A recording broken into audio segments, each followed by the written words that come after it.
আসলে আজকে আমরা চেষ্টা করেছিলাম ভিন্নভাবে একটা প্রতিবাদ জানাতে।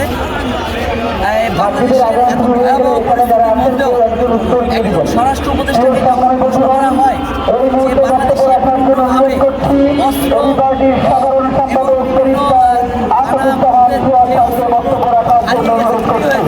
সে অস্ত্র কেন এখন উদ্ধার হয়নি, সাংবাদিকদের প্রশ্নে সেই স্বরাষ্ট্র উপদেষ্টা জানিয়েছেন এই মুহূর্তে আমি অস্ত্র নিয়ে কথা বলতে চাচ্ছি না, আমি আলু আর পেঁয়াজ নিয়ে কথা বলছি। যেখানে আমাদের জুলাই বিপ্লবের অন্যতম কণ্ঠস্বর, আমাদের জুলাই পরবর্তীতে সর্বজন স্বীকৃত পছন্দের প্রার্থী আমাদের ওসমান হাদি সে গুলিবিদ্ধ হয়। সেই মুহূর্তে সে একজন অপদার্থ অযোগ্য স্বরাষ্ট্র উপদেষ্টা বলে যে আমি আলুর দামটা কীভাবে বেড়ে গেছে সেটা নিয়ে কথা বলতে চাই।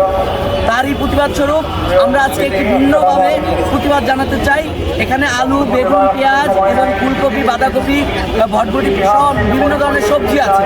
এটার কারণ হচ্ছে আমরা বোঝাতে চাচ্ছি এইটা স্বরাষ্ট্র উপদেষ্টার যোগ্য না।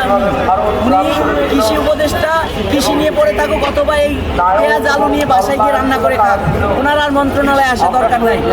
এই জানানটুকু দেওয়ার জন্যই আমরা আজকে চেয়েছিলাম নিশ্চিতে যাব, তাকে এটা পৌঁছে কোনো একটা কারণে আমরা এটা পৌঁছাতে পারিনি, আমাদের যাওয়া হয়নি। আমরা শহীদ মিনার আমাদের সমাবেশে এটা নিয়ে কথা বলেছি।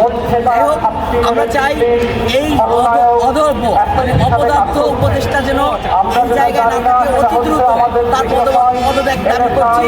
অন্যথায় আমরা আরো গুরুতর অভিযোগে তার যে অভিযোগগুলো রয়েছে সেগুলো তার বিরুদ্ধে সর্বোচ্চ ব্যবস্থা নিতে বাধ্য হব। আর এইখানে দেখেন নিয়ে আসেন, এখানে পেঁয়াজের দাম বেশি, আলুর দাম বেশি, বেগুনের দাম বেশির চেয়ে আমাদের একজন হাদির দাম বেশি, সেটা এই উপদেষ্টার বোঝা উচিত ছিল। সেটা থেকে বুঝতে অক্ষম, তাই আমাদের প্রতিবাদের ভাষায় আজকে আমরা আলু পেঁয়াজ দিতে চাই।